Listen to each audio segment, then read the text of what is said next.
Baik, Assalamualaikum warahmatullahi wabarakatuh. Yang saya hormati kawan-kawan angkatan 24 dan 25 yang telah menyempatkan hadir dalam Zoom ini. Nah, perkenalkan saya Ahmad Harlam, mahasiswa program studi Teknologi Rekayasa Internet, jurusan Teknologi Informasi, Politeknik Negeri Lampung. Pada kesempatan ini saya akan mempresentasikan hasil kegiatan magang industri atau MBKM yang telah saya laksanakan di PT Queen Network Nusantara dengan posisi sebagai Network Engineer.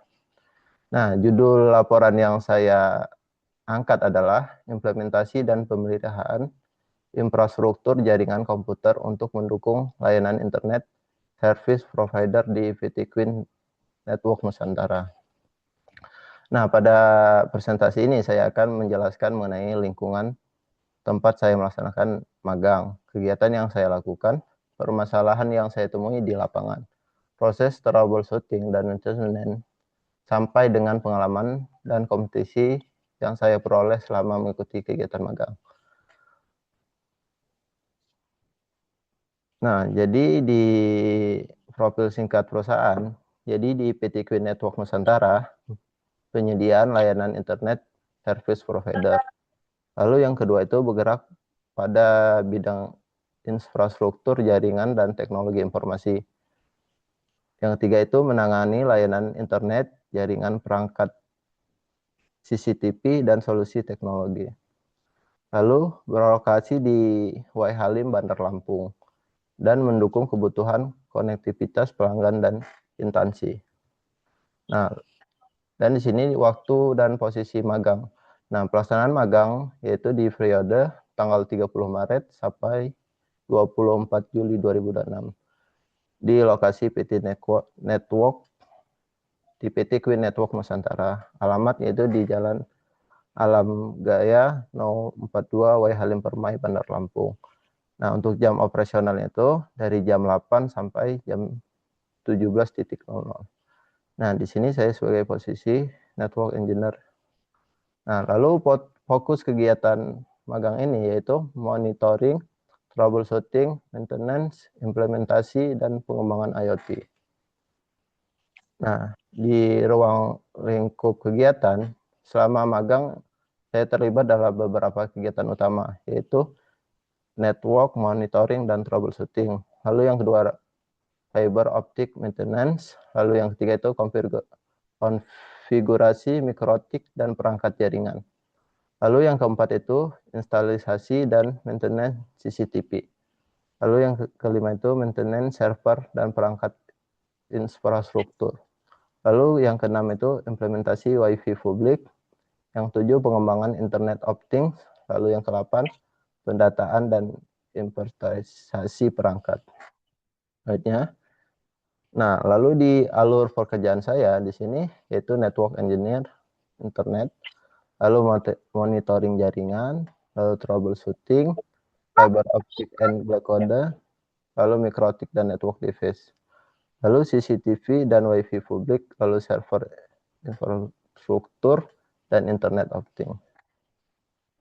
Nah, jadi monitoring dan troubleshooting jaringan yaitu yang kegiatannya itu monitoring kondisi jaringan, lalu pengecekan konektivitas, lalu identifikasi sumber gangguan, lalu pengujian menggunakan ping dan termometer, lalu pengecekan perangkat jaringan, pengecekan kabel dan koneksi fisik, konfigurasi ulang perangkat jika diperlukan. Lalu contoh kasus yaitu gangguan modem, lalu pilan tidak terkoneksi, kabel jaringan putus, lalu akses point bermasalah, lalu gangguan koneksi CCTV. Nah, selanjutnya itu yaitu fiber optik. Nah, di sini kegiatan fiber optik yaitu pengecekan jalur fiber optik, lalu penelusuran titik gangguan, penggunaan VVL, lalu menggunakan OTRD, lalu pengukuran redam jaringan, dan maintenance jaluran backbone. Lalu penyambungan fiber optik cleaving, lalu troubleshooting kabel fiber optik. Nah, di sini toolnya itu VVL, OTRD, lalu Vision Splicer. Lalu di sini maintenance OTDR dan VVL yaitu maintenance OTDR, membongkar perangkat untuk pengecekan komponen, lalu identifikasi kerusakan hardware, penggantian LCD, lalu penggantian baterai, lalu penyolderan komponen, dan pengujian kembali perangkat. Nah, untuk maintenance PVL, yaitu pengecekan kondisi perangkat, penggantian lensa, penggantian motherboard, lalu pengujian fungsi kembali. Nah, lalu di sini implementasi CCTV, yaitu kegiatannya itu instalasi kamera CCTV, konfigurasi kamera Hikvision, lalu konfigurasi DVR atau NVR, penggantian hard disk, lalu pengecekan koneksi internet, lalu konfigurasi router, lalu konfigurasi switch, pengujian tampilan pada monitor TV.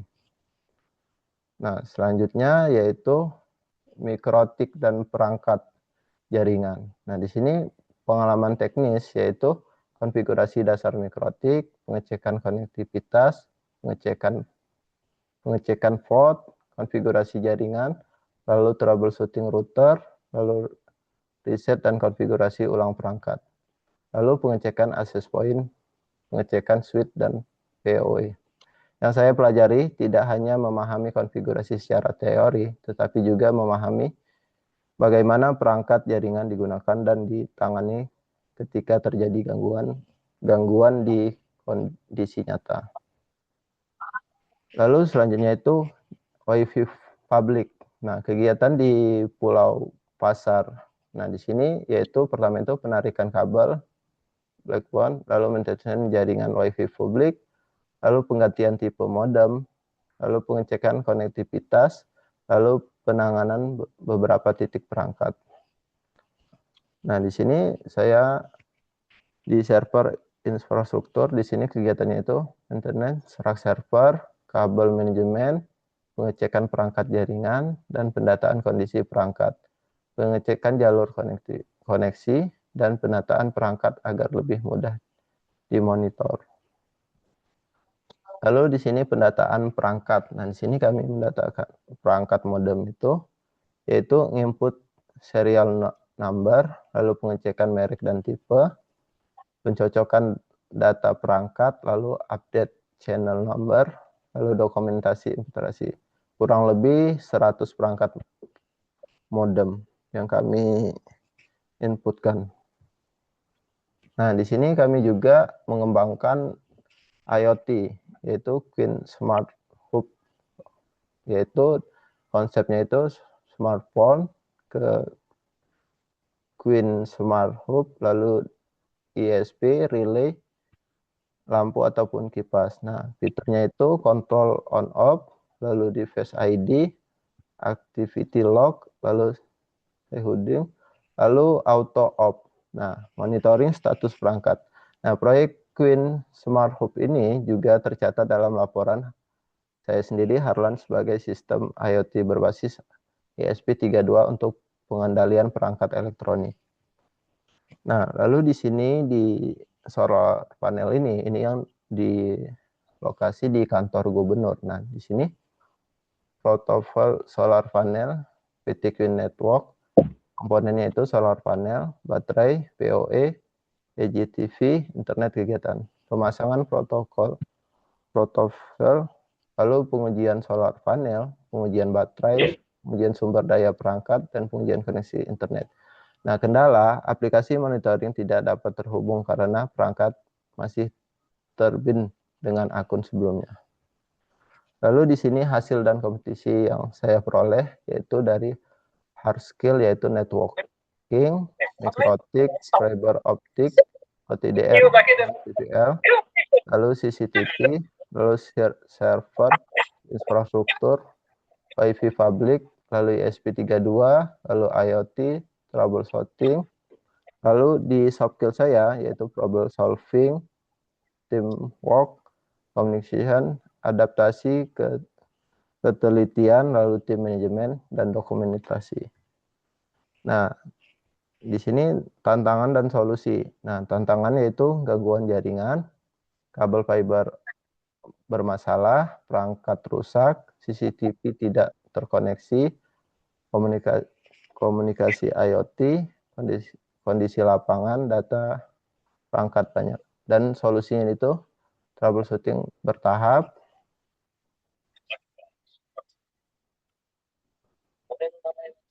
Nah, lalu di sini troubleshooting bertahap, OTRD dan sweeping, intermittent dan pengganti komponen, cek perangkat jaringan dan konfigurasi, pengujian aplikasi SP32 dan koordinasi dan pembagian tugas.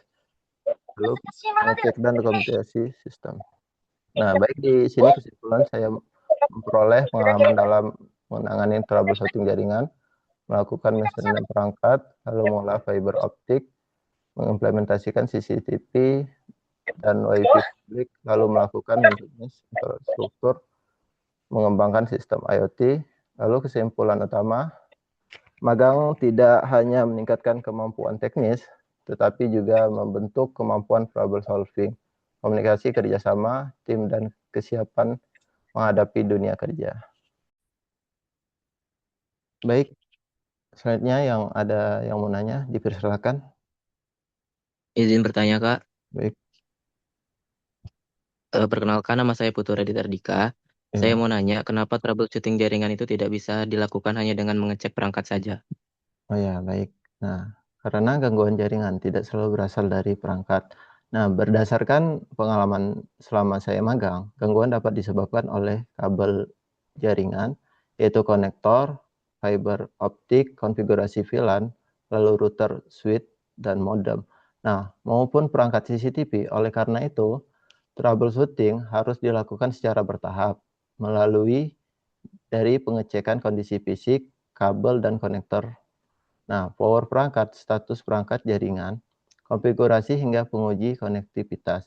Nah, dengan langkah tersebut, sumber gangguan dapat ditemukan dengan lebih tepat tanpa langsung mengganti perangkat. Nah, yang sebenarnya masih berfungsi. Cukup, mungkin itu jawaban saya. Oke, cukup. Baik, yang Ya, lain mungkin yang mau bertanya, dipersilakan. saya Kak Ya, baik, Farel. izin memperkenalkan diri. Nama saya Farel Raditya. Ya, Di sini saya ingin bertanya Kak,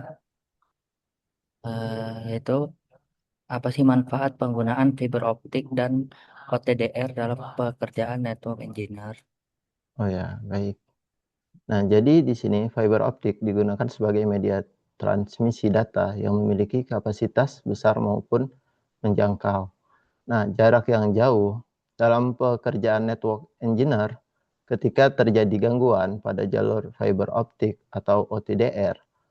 Nah, di sini digunakan untuk mengetahui kondisi jalur, karakteristik redaman, serta membantu memperkirakan lokasi gangguan pada kabel. Nah, selama magang, saya juga terlibat dalam maintenance OTRD. Nah, melalui pengecekan perangkat, pengganti komponen, hingga pengujian kembali untuk memastikan alat dapat digunakan dengan baik dalam pemeriksaan jalur fiber optik. Nah, mungkin itu cukup, Farel. Baik, ada yang mau nanya lagi? Dipersilakan. Izin bertanya Kak, Oh ya, perkenalkan nama saya Rizky Bintang Padilla. Saya ya, ingin bertanya, apa perbedaan troubleshooting menggunakan perangkat jaringan biasa dengan menggunakan OTDR? oh ya, baik. Nah, jadi troubleshooting menggunakan perangkat jaringan seperti router, switch, ataupun modem, lebih fokus pada pemeriksaan koneksi. Nah, konfigurasi status internet interface VLAN dan komunikasi antar perangkat, sedangkan OTRD digunakan secara khusus untuk menganalisis jalur fiber optik. Nah, OTDR dapat membantu mengetahui kondisi kabel, redaman, konektor sambungan, serta memperkirakan jarak menuju titik gangguan. Nah, jadi keduanya saling melengkapi perangkat jaringan, digunakan untuk memeriksa sisi konektivitas dan konfigurasi, sedangkan OTDR digunakan ketika diperlukan pemeriksaan lebih lanjut pada media transmisi fiber optik. Baik, itu mungkin jawaban dari saya. Baik, mungkin ada yang mau nanya lagi?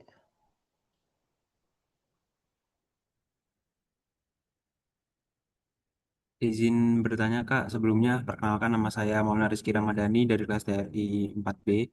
Oh Saya ya, ingin bertanya, jika terjadi gangguan jaringan, bagaimana langkah troubleshooting yang kakak lakukan gitu? Terima kasih. Oh ya, baik. Pertanyaan bagus. Nah, jadi di sini saya melakukan troubleshooting secara bertahap. Pertama, saya melakukan pengecekan fisik seperti kondisi kabel, konektor power, dan perangkat. Nah, kedua, saya mengecek status serta konfigurasi perangkat jaringan seperti router, switch, VLAN, dan modem, atau perangkat terkait lainnya. Nah, ketiga, saya melakukan pengujian konektivitas menggunakan ping dan pengecekan jalur jaringan apabila diperlukan. Jika gangguan dicurigai berasal dari fiber optik, saya melakukan pengecekan menggunakan OTDR. Nah, untuk melihat kondisi jaluran dan redaman, serta membantu menentukan lokasi gangguan, setelah perbaikan dilakukan, koneksi uji kembali untuk memastikan jaringan sesuai kembali dan normal. Baik, cukup. Baik, ada yang mau nanya lagi? Pertanyaan terakhir, yang kelima. Baik, izin Kak. Oh ya, baik. Perkenalkan, nama saya Reddy Saputra. Baik, Izin ya. bertanya, apa hubungan proyek IoT Queen Smart Hub dengan bidang network engineering? Oh ya, baik, pertanyaan bagus. Nah, jadi di sini kami ada proyek yaitu Queen Smart Hub. Nah, memiliki hubungan yang erat dengan network engineer karena perangkat IoT membutuhkan konektivitas jaringan untuk dapat berkomunikasi dengan aplikasi. Nah, pada proyek ini, ESP32 digunakan sebagai perangkat pengendalian lampu, sedangkan aplikasi digunakan untuk memberikan perintah seperti menyala, mematikan, membuat jadwal, dan melakukan monitoring perangkat. Oleh karena itu, selain memahami perangkat keras dan aplikasi, diperlukan pemahaman mengenai komunikasi jaringan agar data dan perintah dapat dikirim antar aplikasi dan perangkat secara baik. Nah, pengalaman tersebut memberikan pemahaman bahwa network engineer tidak hanya berkait dengan komputer dan perangkat jaringan, tetapi juga mendukung komunikasi pada sistem IoT. Nah, baik, mungkin cukup untuk 5 pertanyaan. Mungkin saya ucapkan terima kasih buat kawan-kawan angkatan 24 ataupun 25 yang telah mempersempatkan ikut Zoom ini. Saya Eri. Wassalamualaikum warahmatullahi wabarakatuh. Waalaikumsalam warahmatullahi wabarakatuh.